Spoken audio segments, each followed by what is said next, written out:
Nós continuaremos hoje o nosso estudo baseado, agora estou dizendo nas obras de Luiz Berkoff, porque quando o manual condensa muito, eu estou buscando informações na teologia sistemática. A bem da verdade, o estudo de hoje não foi nada baseado no manual, mas todo ele extraído da teologia sistemática de Berkoff. Nós estamos estudando nessa sessão os atributos comunicáveis de Deus. Terminamos os incomunicáveis, entramos nessa sessão dos atributos comunicáveis, estamos seguindo hoje para o terceiro atributo comunicável de Deus, e esse, como os dois primeiros, referem-se aos atributos intelectuais de Deus. Nós vamos começar, a partir da semana que vem, ver os atributos morais de Deus. E hoje nós vamos ver a veracidade de Deus. A veracidade de Deus. Então, a veracidade de Deus inclui diversas ideias. Há uma ideia de verdade em si, há a fidedignidade e a fidelidade de Deus. Essas três ideias estão incluídas dentro do tema veracidade de Deus. Essas três formas de ver a veracidade de Deus, a verdade, a fidedignidade e a fidelidade, são extraídas de palavras hebraicas e gregas referentes a Deus. São extraídas de textos que usam palavras que conectam com o tema veracidade de Deus. Quando se diz que Deus é a verdade, esta deve ser entendida em seu sentido mais abrangente. Então, não podemos usar a palavra verdade num sentido pequeno, num sentido limitado, num sentido que às vezes nós usamos, quando declaramos que um pensamento nosso é a verdade, ou uma ideologia que adotamos é a verdade, sem que nada mais possa ser dito, apresentado, discutido. Então, quando nós pensamos em Deus como sendo a verdade, nós temos que estender essa palavra e empurrá-la para o maior alcance possível que se possa dar a ela. Nunca pensar na palavra verdade como sendo um gosto nosso, como sendo um pensamento que nós amamos, como sendo algo que nós escolhemos como nossa verdade. Então, a palavra verdade aqui precisa ser estendida, porque é no sentido mais abrangente que ela é usada quando se refere a Deus. Então, vamos ver três aspectos a respeito da veracidade de Deus. Então, em primeiro lugar, Deus é a verdade em um sentido metafísico. É por onde se deve começar. O que significa a palavra metafísico aqui? Meta significa além. E físico é uma palavra comum para nós, que se refere, por exemplo, ao nosso próprio corpo. Quando uma pessoa faz educação física, ela faz para o corpo. E físico se refere a tudo que é apalpável, que pode ser sentido, né? Pode ser olhado, pode ser cheirado. Essas coisas sensíveis, essas coisas que podem ser tocadas, são materiais, são físicas. Mas Deus é a verdade em um sentido metafísico. Ele vai além das coisas físicas. A filosofia define metafísico de muitas maneiras, mas uma das definições mais simples e dentre as melhores, metafísico é o estudo ou a percepção de coisas ou de entes que não são materiais, entes imateriais. Por exemplo, o amor. O amor é um ente imaterial. A saudade é um ente imaterial. E eu poderia falar muitos aqui. Você já, com o amor e com a saudade, já percebeu que essas coisas vão bem além do sentido físico das coisas. Não se pode pegar a saudade, não se pode colocar o amor num potinho. Essas coisas são entes imateriais. Tudo que é físico é material. Então, a verdade de Deus, em primeiro lugar, tem que ser tratada num sentido metafísico, que vai além das coisas sensíveis, das coisas que podem ser tocadas, vistas, medidas, estudadas, cheiradas, coisas assim.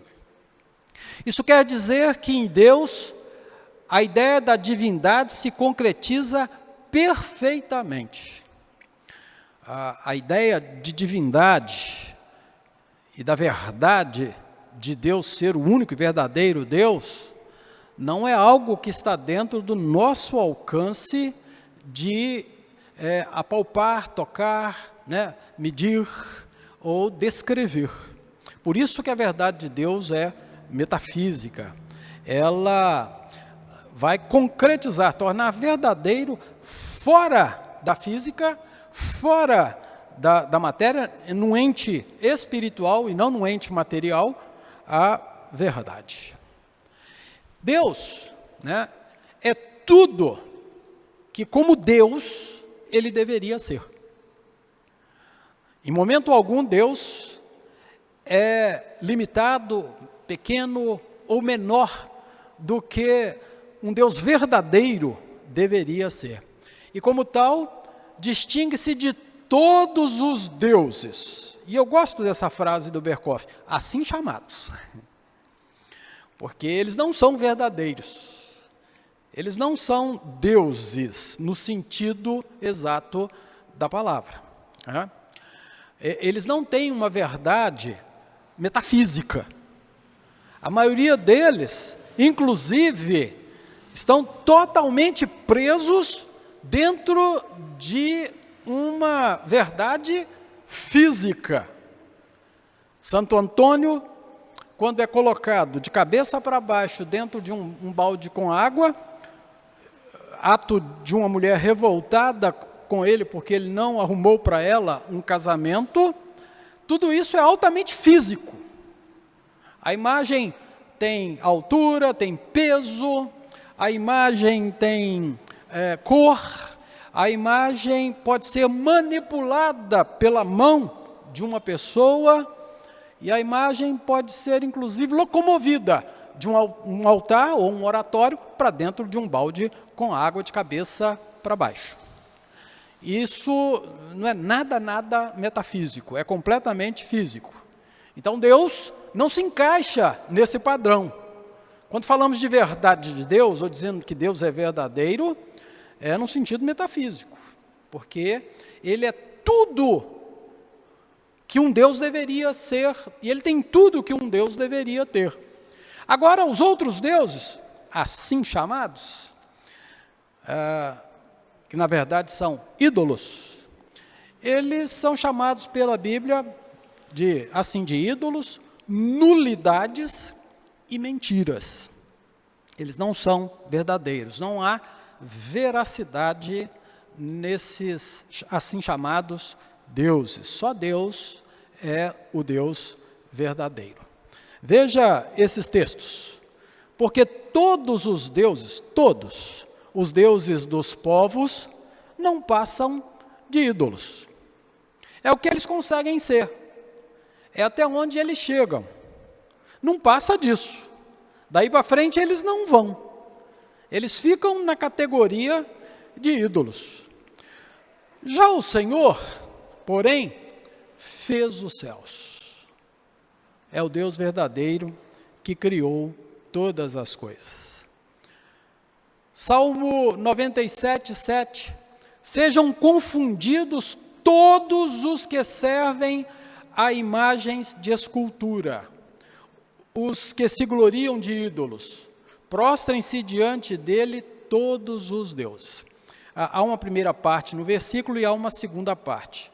A primeira parte diz que os adoradores de imagens de escultura e qualquer um que se glorie em qualquer ídolo devem, ao final das contas, ficarem confundidos. Porque não há como uma pessoa adorar um Deus falso, um Deus assim chamado, que não é verdadeiro, e no final das contas, isso ficar dentro da mente, do coração dele, como uma coisa límpida, clara, coerente, decente, espiritualmente. A única coisa que ele vai encontrar é ficar confuso. E adorar uma imagem de escultura que tem olhos e não enxerga, ouvidos e não ouve, pés e não anda, só serve mesmo, no final das contas, para deixar a pessoa confusa.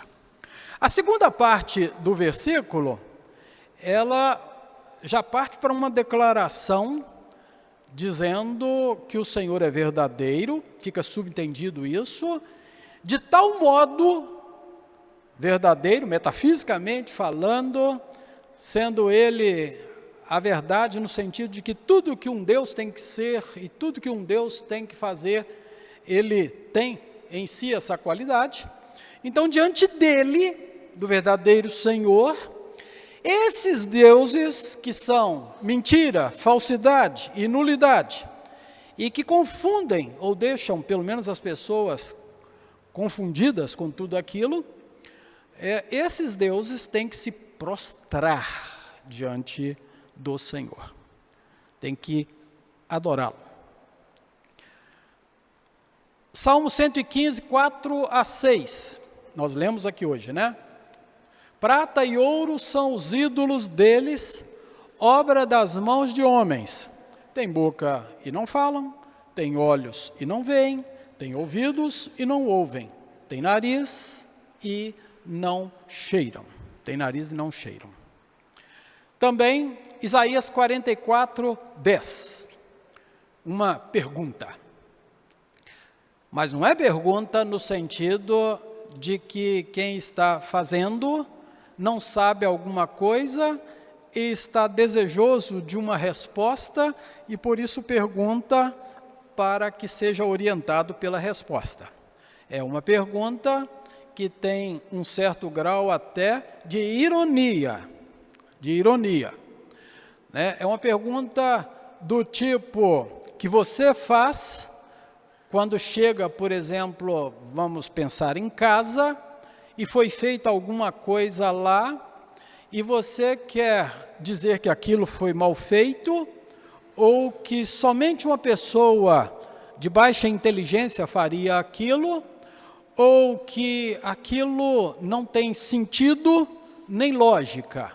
E você fala, quem foi que fez uma coisa dessa? Muitas vezes quem faz essa pergunta até sabe quem fez. É o pedreiro que ele contratou, é a faxineira que foi chamada para fazer a faxina, ou é até um filho, ou então alguém, um marido, uma esposa se referindo a ele, sabe quem fez. Mas a pergunta contém uma certa ironia, contém uma certa forma de dizer, isso está bem abaixo, né? Bem aquém do que deveria ser feito, isso não se aproxima de como as coisas deveriam ser de verdade. Então a pergunta é, quem formaria um Deus ou fundiria uma imagem de escultura que é de nenhum préstimo? Que coisa é essa? E por que não usar? Que coisa estúpida é essa? Porque a palavra não é minha, a palavra é da Bíblia. Nós já lemos aqui hoje texto que diz que todos são loucos e estúpidos quando adoram a uma imagem de fundição e de escultura. Ela não tem nenhum empréstimo. Então Deus é um Deus verdadeiro, num sentido tão abrangente, tão amplo, que ultrapassa o limite do que é físico. Sai para outra área além, que é a área dos entes imateriais, das coisas que nós não podemos capturar, não podemos descrever com as nossas medidas ou descrever com os nossos sentidos, seja ele qual for. Bom, em segundo lugar, Deus também é a verdade em um sentido ético, no sentido de que Ele se revela, e se revela como Ele é, e se descreve como é, e age dentro de um padrão que Ele mesmo estabeleceu, e há coerência nesse padrão. Digamos assim, eu não sou ético com você se eu falar para você sim com a minha boca, quando com o meu coração eu estiver dizendo, pronunciando com a voz do coração um sonoro não, ou vice-versa. Então eu não estou sendo ético. Eu não estaria sendo ético se eu falasse que vou fazer uma coisa e não tenho desejo nem plano de fazê-la, mas falei que vou fazê-la. Então você não é ético quando age assim. Então Deus é a verdade em um sentido ético, no sentido de que o que Ele fala, Ele sustenta. O que Ele determina, acontece.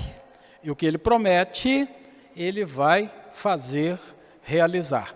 Então, a verdade num sentido metafísico, nós já vimos, num aspecto que ultrapassa todo conceito que nós possamos ter, toda medida que nós conhecemos, mas também agora nesse sentido ético, Ele é a verdade, porque o que Ele falou para Abraão, e ainda que tenha executado isso muito proximamente com o filho de Abraão, Isaque, e ainda muito proximamente tenha executado com o neto de Abraão, Jacó, e ainda que muito mais de 500 anos depois, ele continuasse conduzindo as coisas segundo a palavra dele, quando tem o povo livre agora dos egípcios, lá no deserto, e dá a sua lei, e quando enviou Jesus, há 2000 anos atrás, e quando chamou homens para produzir a reforma no século XVI, e hoje continua agindo do mesmo jeito, isso mostra que Deus é a verdade num sentido ético, um Deus que não abandona seus propósitos, um Deus que não descumpre as suas palavras. Então Deus revela-se como realmente é. Então é verdade no sentido ético.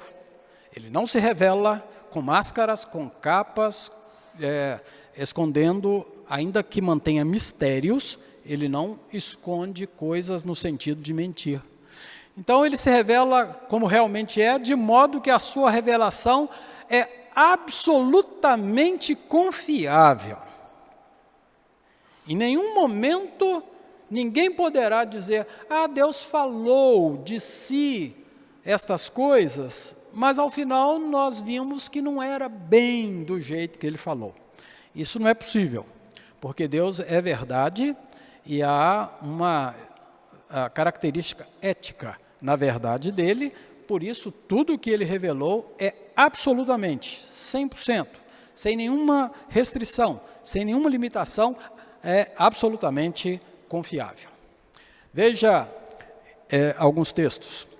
Deus não é homem para que minta, nem filho de homem para que se arrependa. Porventura, tendo ele prometido, não o fará? Ou tendo falado, não o cumprirá? Então esse texto, melhor do que qualquer outro, revela para nós que Deus é sim a verdade, num sentido ético. Ele não mente, ele não volta atrás, ele cumpre o que ele fala. Então, ele é a verdade. Romanos 3, 4. Paulo continua o argumento dele. De maneira nenhuma, isso está lá para trás, nós não estamos querendo ver o argumento de Paulo, mas apenas essa declaração dele. Seja Deus verdadeiro e mentiroso todo homem, segundo está escrito, para seres justificado nas tuas palavras e venhas a vencer quando fores julgado. Então, Deus é verdadeiro. Nós não. Nós somos mentirosos. Nós não cumprimos a maioria das coisas que nós prometemos. Nós não mantemos nem minimamente honrada a nossa palavra em muitas circunstâncias, né? Nós trazemos filhos ao batismo e prometemos que vamos trazê-lo assiduamente à igreja e ele frequenta a igreja de vez em quando. Nós prometemos que vamos adotar a palavra de Deus como regra de fé e prática e não a lemos todos os dias. Nós somos caracteristicamente mentirosos, sem ética e falsos, se formos confrontados com a verdade no sentido dela. Por isso que a verdade em nós nunca pode ser tratada como em Deus, no sentido mais amplo, abrangente e metafísico, como nós vimos. Mas Deus é verdadeiro. Hebreus 6,18, para que mediante duas coisas imutáveis, nas quais é impossível que Deus minta, forte alento tenhamos nós, que já corremos para o refúgio, a fim de lançar mão da esperança proposta. Esse texto pode parecer que apresenta pode ser até um paradoxo, mas há aqui uma situação que algumas pessoas podem achar que é incoerente. Porque as pessoas adoram dizer que não há impossíveis para Deus. As pessoas adoram dizer que Deus pode fazer o que Ele quer. Mas o texto está dizendo que é impossível que Deus minta. Nunca será possível Deus decidir mentir.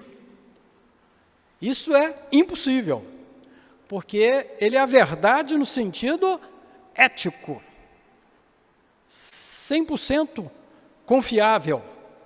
Não há limites para essa confiabilidade que Deus possui como sendo verdadeiro. E então é impossível que Ele minta. É impossível para Deus fazer qualquer coisa que Ele tenha determinado Ele mesmo não fazer. Há muitos impossíveis para Deus. As pessoas falam muito que não há nenhum impossível para Deus, mas há muitos impossíveis para Deus. Tudo que Ele mesmo disse que não faria, Ele não fará. Ele se impossibilitou de fazer. Não é que Ele seja limitado, mas Ele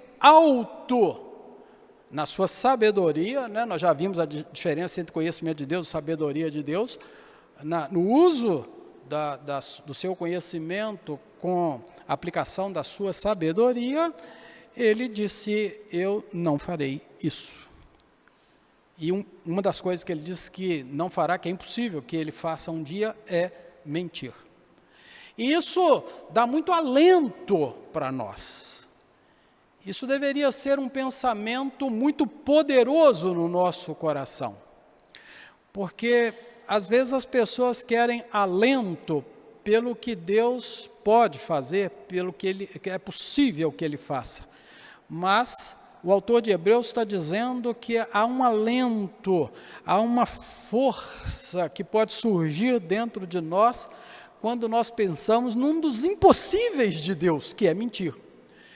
Então, se Deus falou coisas que você ouviu com o seu ouvido quando leu a Bíblia em alta voz, ou ouviu a pregação, ou a leitura pública, ou que seus olhos viram na sua leitura e que seu coração gravou, todas estas coisas que você sabe a respeito dele, que ele revelou para você, elas nunca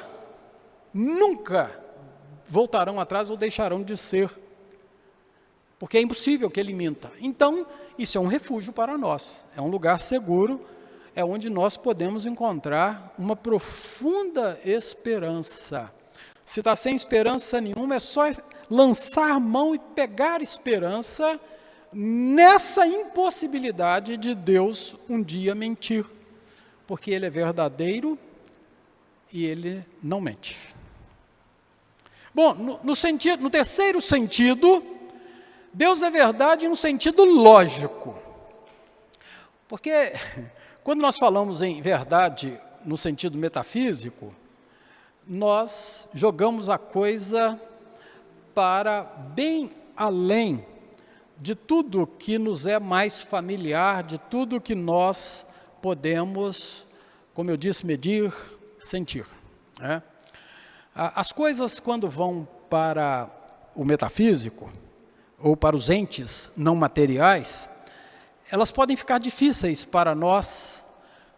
Por exemplo, você pode ouvir um homem preso por ter assassinado a ex-esposa dele, e ela se separou dele porque ele era agressivo, porque ele fazia coisas que a desrespeitavam, e ele, um mês depois, faz uma emboscada para ela, ou faz uma invasão repentina no lugar onde ela está, e a esfaqueia totalmente, várias vezes, ou a mata estrangulando, ou até, como eu vi uma vez, queima o corpo dela. E depois de preso, ele faz a seguinte declaração: eu fiz isso por amor, porque eu não podia viver sem ela. Então eu a amava tanto, que a única coisa que me restou fazer foi isso. Então, quando você pensa nos entes não materiais, os metafísicos, como é o caso, por exemplo, do amor, pode ser que isso fique muito solto, muito amplo, muito sem limite. Por isso, o terceiro ponto traz a verdade de Deus para um aspecto mais tangível, mais mensurável, ou algo que nós podemos pensar sobre ele. E é a verdade, Deus é a verdade também num sentido lógico, também num sentido que pode ser obtido pelo nosso raciocínio, que pode ser obtido pela nossa compreensão. Quando nós lemos a palavra dele, como o versículo que nós lemos agora atrás, que ao dizer que Deus não pode mentir, é impossível que ele minta, continua o argumento dizendo que isso então se materializa, e fica uma coisa lógica. Há uma lógica nisso. A lógica é a seguinte: se ele não pode mentir, eu posso confiar. Se é impossível que ele minta, eu não vou ficar sozinho. Se é impossível que ele minta, eu vou recorrer à esperança que eu posso ter de que ele é realmente um Deus verdadeiro. Então, Deus conhece as coisas como elas realmente são. Conhece não apenas a aparência, mas também a realidade das coisas. Perceba que a verdade de Deus, ela se materializa no sentido de que não há nada que seja impossível para ele entender ou não compreendido por ele. Ele não vê só a aparência, ele conhece a realidade das coisas, como elas são de fato. Nós já vimos um pouquinho disso quando tratamos do conhecimento de Deus, que Deus, o conhecimento dele é irrestrito e ele conhece não como nós, apesar de nós termos recebido a bênção de termos tanto a inteligência quanto a sabedoria e até a veracidade também em nós, ele comunicou isso para nós, mas nós temos limites. A aparência é algo que pode nos confundir. Quando Samuel chegou na casa de Jessé, e ele viu aqueles homens fortes, aqueles filhos mais velhos, o primeiro especialmente, já um homem adulto, com uso já da espada, com uma certa experiência, alto, forte, ele disse, aqui está o rei que o Senhor escolheu. Mas ao final das contas ele tem que descobrir e saber, porque Deus conhece as coisas não pela aparência, mas pela realidade deles, há uma lógica no conhecimento de Deus. Então entra lá aquele rapazinho, o mais novinho, o 8º filho, apesar de ruivo, considerado muito bonito, depois com o tempo se vê isso, mas cuidador de ovelhas. E esse é o rapaz, porque Deus declara, eu não vejo a aparência, eu vejo a realidade das coisas, o coração. Então, o nosso conhecimento às vezes não tem lógica nenhuma, Nós nos incendiamos de raiva por alguma coisa que nós vemos, fazemos uma interpretação daquilo e não buscamos nem conhecer o que é a realidade e já agimos sem nenhuma lógica, como se fosse uma verdade. Assim, a verdade de Deus é o alicerce de todo o conhecimento. Há uma lógica, há uma sequência racional, há uma compreensão da verdade a partir da verdade de Deus, porque ela alicerça todo o conhecimento. Nenhum conhecimento que nasce fora da verdade de Deus, que nasce na mentira, é verdadeiro. É falso, é nulidade, gera ídolos. E quem faria uma coisa dessa? Como diz o texto, só mesmo quem não estendeu a lógica da verdade de Deus para si. Podemos, agora sim, depois disso tudo, posto isso tudo, é que vem uma definição da veracidade de Deus. E você vai ver que na definição estão os 3 elementos que nós já vimos aqui. Podemos definir a veracidade ou verdade de Deus como a perfeição, é um atributo dele, é uma perfeição dele, uma perfeição de Deus, observe, em virtude da qual ele responde ou corresponde plenamente à ideia da divindade, é perfeitamente confiável em sua revelação e vê as coisas como realmente são. Deus é verdadeiro, o único Deus verdadeiro, porque só Ele é Deus. Só Ele tem tudo que um Deus precisa ter e ser. Só Ele pode falar e tudo que Ele fala é confiável, tudo que Ele revelou é confiável, e só Ele sabe a verdade das coisas, a lógica por trás de tudo. É devido a essa perfeição, a esse atributo de Deus, que Ele é a fonte de toda a verdade. Não somente na esfera moral e na esfera da religião, mas também em todos os campos da atividade científica. Porque para nós parece ser fácil, e nós já temos essa cultura de dizer que Deus é verdade, e aplicar isso com muita facilidade no campo moral, na esfera moral, e também no campo e na esfera da religião. Mas deve ficar claro para nós que essa restrição não pode ser feita. Essa restrição não existe. Como nós já vimos aqui, em tudo que foi falado até agora, Deus é a verdade de todas as coisas. Ele é o único fundamento de todo conhecimento. Nenhum conhecimento verdadeiro veio de outra fonte a não ser Ele.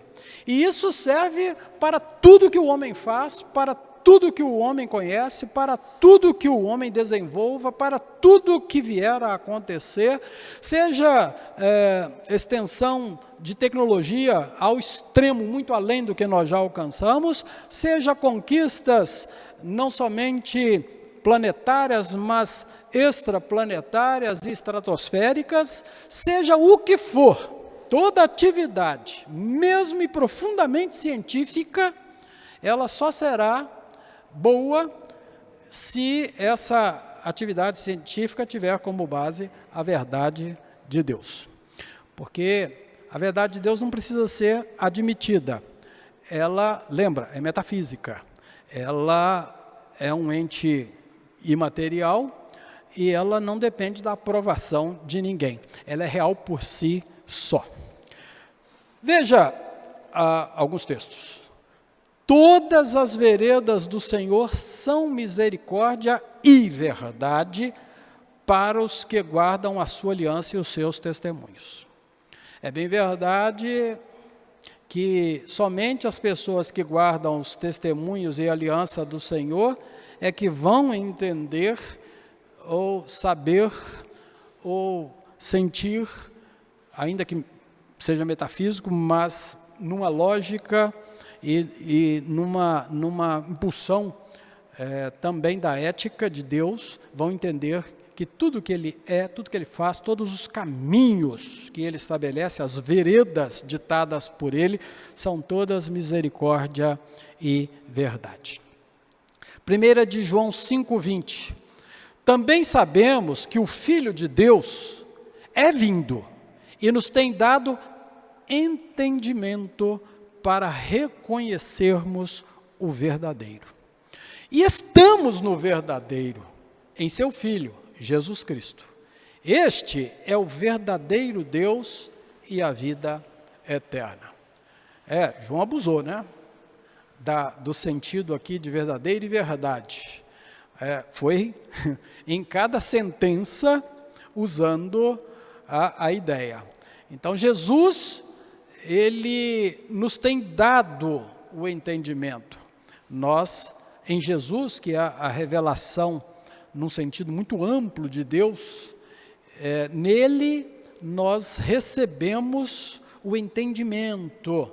E com esse entendimento, ainda que antes nós estivéssemos na mentira, ou com ideias baseadas em fontes que não são verdadeiras, mesmo uma pessoa que adorou o ídolo, que é uma nulidade, que é como um espantalho em pepinal, não pode fazer nada, mesmo essa pessoa, em Jesus, passa a reconhecer o verdadeiro ou a verdade.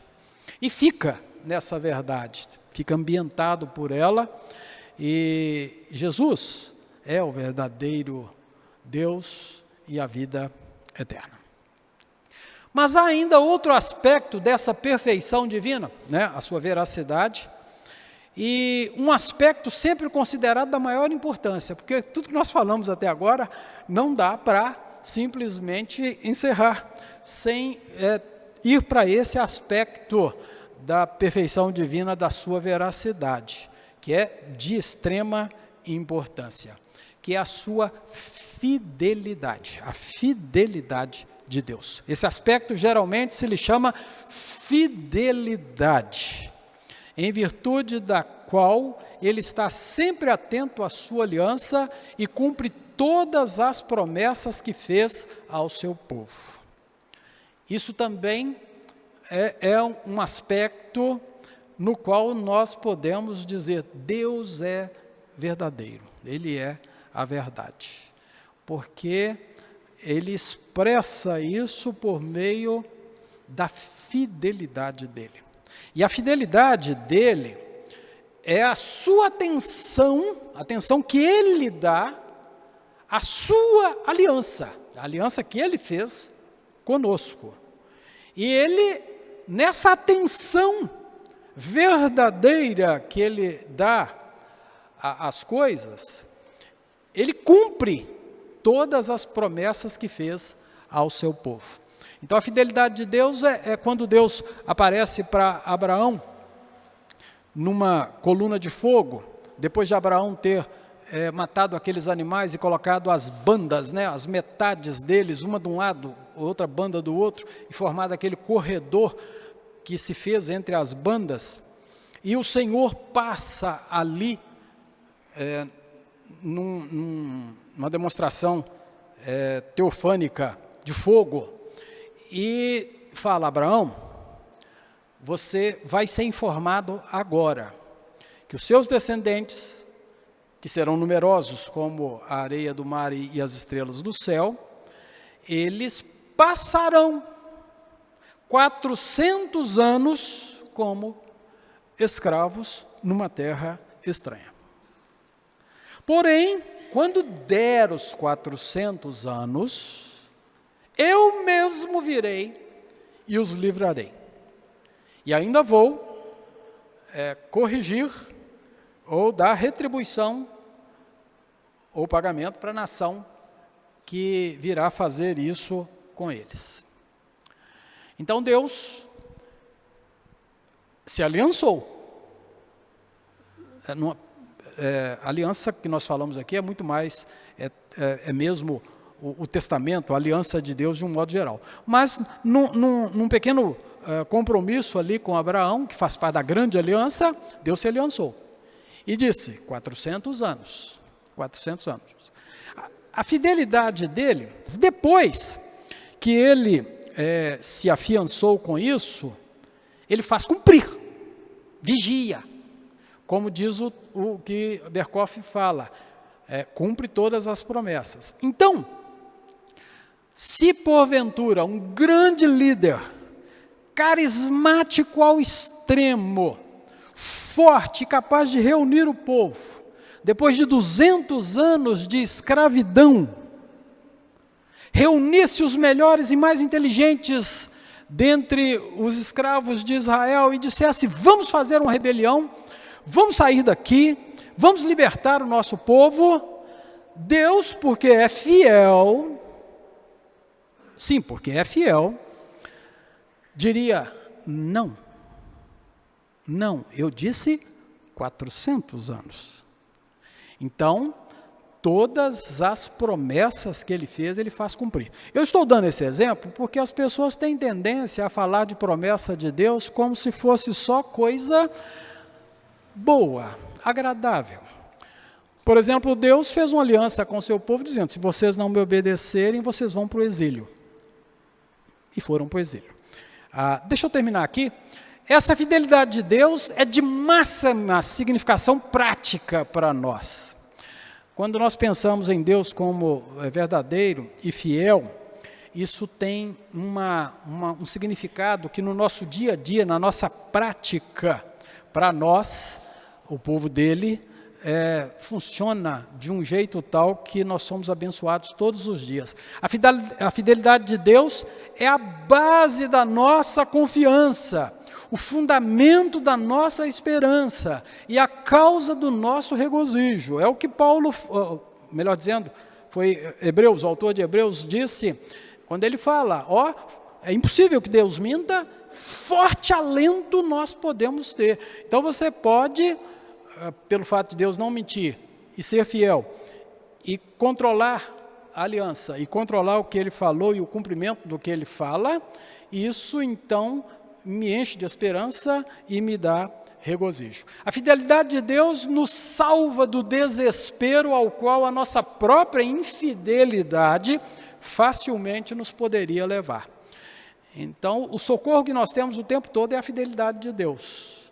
Inclusive, quando ele diz que vai nos levar ao céu, porque fomos justificados e graças à fidelidade e à verdade dele, ele vai cumprir isso, porque facilmente nossa infidelidade, se dependesse de nós, nos levaria ao contrário.